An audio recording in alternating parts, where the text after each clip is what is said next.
some ways has kind of stayed and wallowed in the same kind of sorrow. Do you know what I mean? Oh, yeah. Which That's is always sad. to see. It is so sad because he was a great person, but I think it's what it was meant to be. And so when I'd asked my psychic about it or whatever, I asked my psychic at the time I had whatever about it, and she said, "Well," I said, "What?" You know, I was crying and everything. I was, "Why? Why? What is this? What's happening to me?" And she said that he and I had been in past lives together, and we always used one another as an excuse not to grow. And that we weren't meant to be together in this lifetime to be like it as a couple. And that's why it ended. And so that makes sense to me if you believe in all that spiritual stuff. But I think that that's probably true. I think that that's probably true. And I don't think you have one soulmate. I think you can have more than one. And people always think you have just one. But I think he was one of mine from previous lives. And I think that's why we had such a deep connection when we met. But anyway, so that's what happened with that. And I feel like that is a true heartbreak story in terms of love. And so you guys, you talked about your friendship and you talked about your other stuff. So we just left. I feel like completely exposed, but whatever, that's fine. Oh, Donovan's naked and crying. Anyway, so the other part of the question was about the song that may take you back to the particular moment in your life that you remember well. Something specific, a specific event or a specific heartbreak or joy or whatever in your life that you remember something as a result of that song. Any other one of you? Well, David, if it's okay, I would like to begin because mine is somewhat long-winded. You know how I can be. And I'm sure it's going to shock the hell out of both of you. But could either one of you guess who wrote my song that I'm going to talk about? Stevie Nicks. Donovan, Tina Turner. No, it was Stevie. Oh, okay. It's a Fleetwood Mac song. Which one? Oh, that song. Yes, that's a great song. Yes. Oh no, but lover, I'm going to shock you. Okay. That is not like when I hear that song, it does evoke emotion, no, but nothing remotely close to what this song I'm going to talk about does. The song is called Sisters of the Moon. And I have been a fan of Fleetwood Mac for years, and I had not heard this song until probably 6 or 7 years ago. And the song is written... What's the song again? Sisters of the Moon. I don't think I've heard that song. I know it's kind of one of those B-side single things that they didn't even perform live until this last tour. It had been like 20 years since they had even performed that song live on stage. Mm-hmm. And when it played, I was just, of course, all over that. But the song is written something like... for whatever it was for her, Stevie, whatever she wrote it for, it didn't play that way for me. For me, it played out as a letter that I had written to myself. Mm-hmm. It was this like really intense, dark, and heavy song, and it just reflected so perfectly my life state at the time that I had heard it. Because at the time I had heard it, 6 or 7 years ago, I was at the height of my drug problem. Yeah. And the lyrics, which I'd like to share just a couple of them with you. Yeah. The beginning lyrics go, intense silence as she walked in the room. Black robes were trailing my sister of the moon. And the thing that it immediately, and it's like the first lyric that you hear, it hits me just how every single person not every single person, many, many, many of the people that were in my life at that time all knew I had a problem. Yes. They all watched it happen. And they all made it very clear that they knew that I had a problem, except for when I was in the room. Like the one person who should hear, I think you're falling apart. They never said that to me. So when I would walk in the room, there was this intense silence. Yes. And there was this like a pause of people being uncomfortable because they knew that not only was I on coke at the time, but I probably had it on me, and I probably had just got finished doing it, and I was probably going to ask for a break so I could go do it again, 15 minutes after I got out of the bathroom. But yeah, everyone knew, but yet no one shared their opinion with me about it. The next lyric that really strikes me is, a black widow spider makes more sound than she, and the black moons in those eyes of hers made more sense to me. Now, when you do this much, speed, you find yourself alone at night a lot.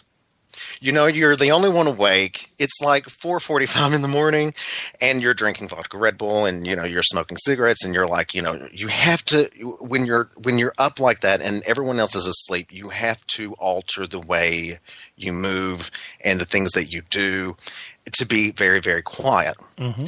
Now, this was seven years into me doing, having started doing coke. And I had become very, very good at it. So I every time she says a black widow spider made more sound than she, it felt like she had wrote that directly to me, because I had gotten so good at it. Yes. I would be having a wild, crazy party, and everybody else was, down the hall and to the left, sleeping like a baby. Right. And the lyric of the black moons in her eyes made more sense to me, was because when you do drugs for that long, your pupils are insane. And the strange thing is... all I'm seeing is that cartoon, that Betty Boop looking cartoon character from the... I'm talking about the 50s. Yeah, no, I know exactly what you're talking about. But the thing is, and it's very much like that, but the thing is, those eyes were the only thing I recognized. Those black moons in my eyes were the only thing that made sense to me. Mm-hmm. They were the only thing that... I had done it for so long. They were the only thing that I recognized of myself at that point. I was down to like 100 and some pounds, and I'm a large built frame. And, when you get to like 150 or 145 pounds, you start looking kind of, gaunt. Yes. And it just, I would even walk by a reflective surface sometimes and stop and think, who the hell just walked by?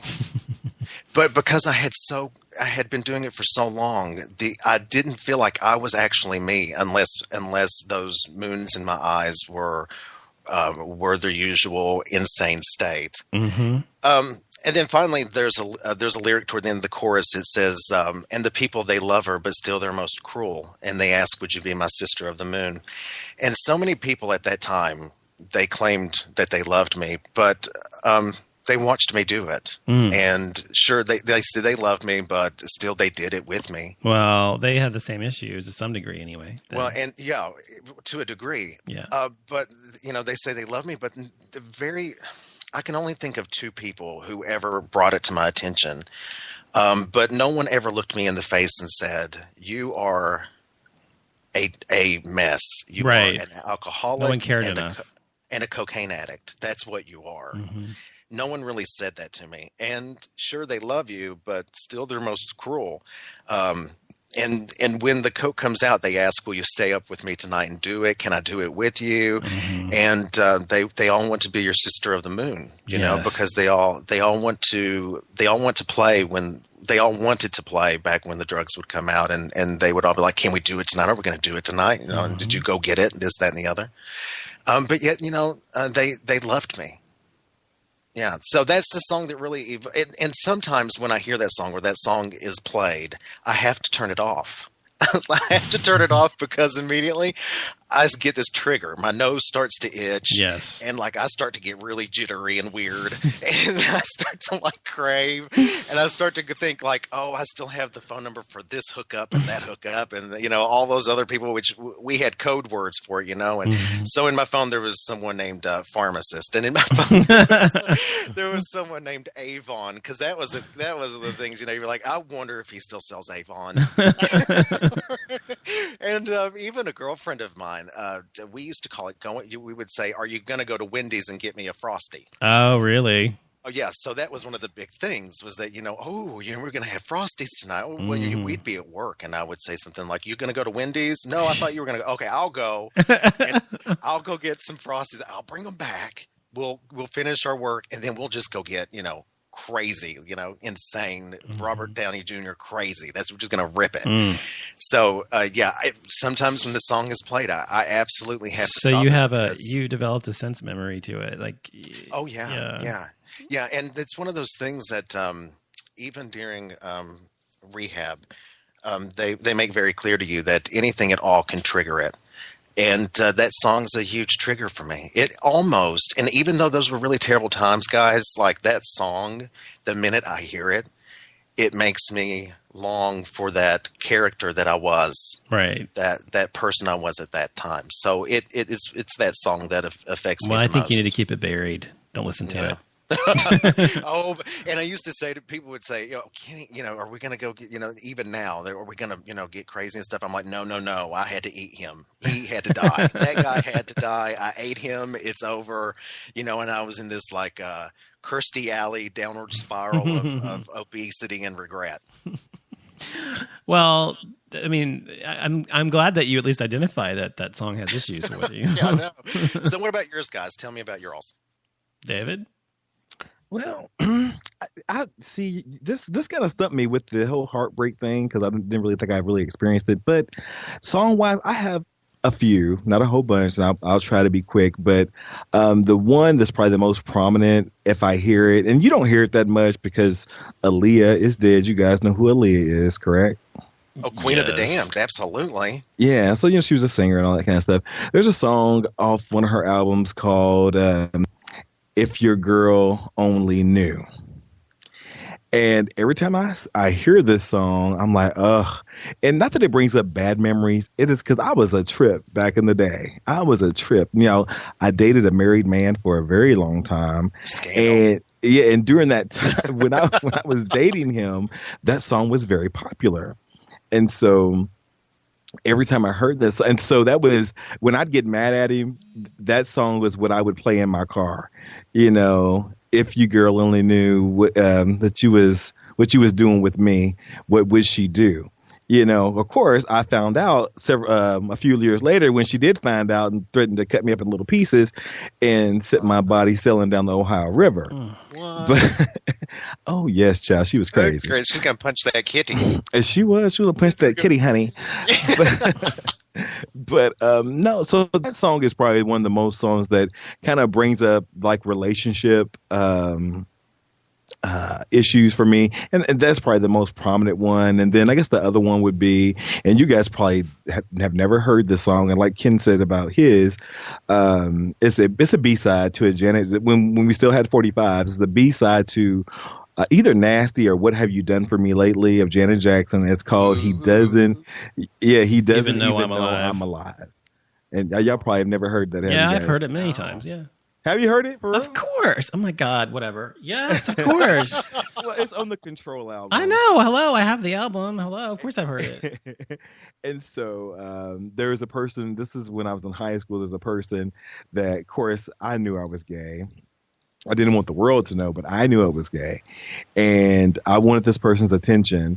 And I would just sing that song as high as I could every night.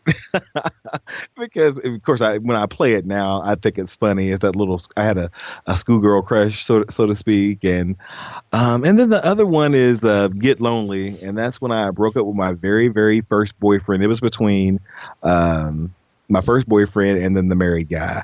And I didn't think I was going to find anybody because I was still halfway in the closet.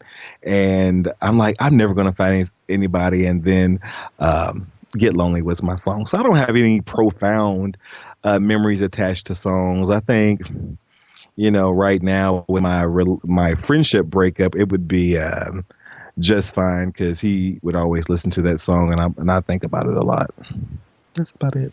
So, like when you hear it, do you long to go back to that relationship? Do you have feelings like you want to pick up the phone and ring him up and be like, "Child, no." I get a little mad because I stayed in a situation I knew I shouldn't have been in, for one, and for two, even if today, and I haven't seen this person probably in 10 years, we would probably start fighting in the middle of the street if I seen him. No way. That's sad. That's because he's crazy. There's a fine he was a crazy married man that, shouldn't have been messing around when he was and got busted. No time for that. Bad news bears. Bad news bears. What about you, Don? What's going on over there? What's your song? Well, one of the ones, there's a couple, but I mean, there's two, and you both already know them because I've mentioned them before in my shows before, but one of them is "Dreaming of the Queen," which I met the lyrics that Kevin wrote in the song, and that's why it does that to me, because that's when it came out, and that's when I was listening to that song all the time.